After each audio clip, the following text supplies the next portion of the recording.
Howdy peeps, hope you're keeping well. This is literally going to be a short and sweet video. So recently I've been talking a bit about like people and relationships and that sort of a thing. And the one thing that I've been bringing to everyone's attention has been that of like, why tar everyone with the same brush? And I get it, it's a human thing. We just kind of do it. Sometimes just out of instinct, pardon me by the way. Just out of instinct. It might be because of the way we see or perceive a situation, or it might be because of what we have personally been through. Given the nature of the channel and its past, where it's kind of been at previously, coming from the perspective of a guy that's been in toxic relationships, or at least a few to give me insights to what to look out for. Sky News has blessed me with this little example.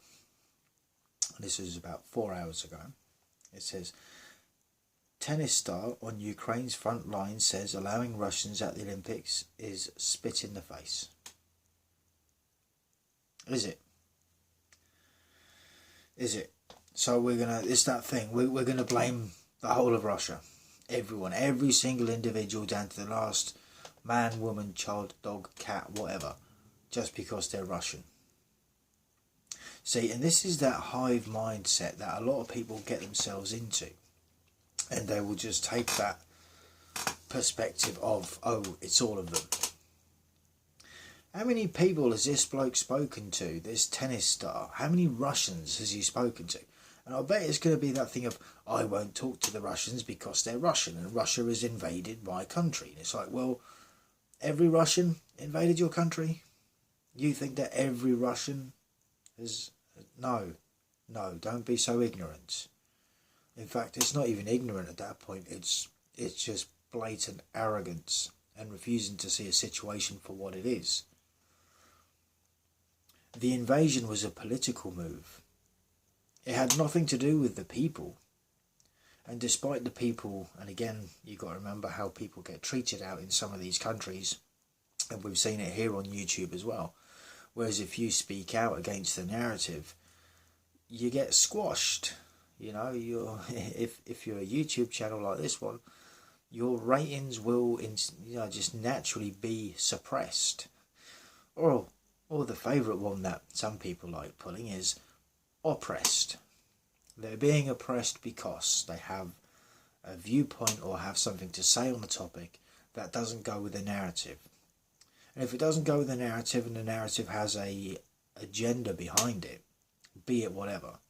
In this instance, obviously, the president of Russia decided that he wanted Ukraine back. Or another way to look at it is, there's something in Ukraine that he wanted or wants and is willing to stop at nothing to get it. Now, people, whether they're Russians or foreigners in Russia, if they have an opinion that goes against that narrative, they will be silenced. They will be suppressed. At the same time, this is that typical thing of divide and conquer. And we saw this back in 2020, divide and conquer.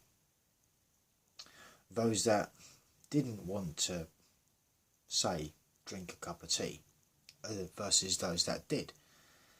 And if you didn't want to drink the cup of tea, then you're being tarred with you're trying to poison your grandmother or someone else's grandmother, and you're selfish and you're this and you're that, without taking into real consideration the full facts of everything that has been presented.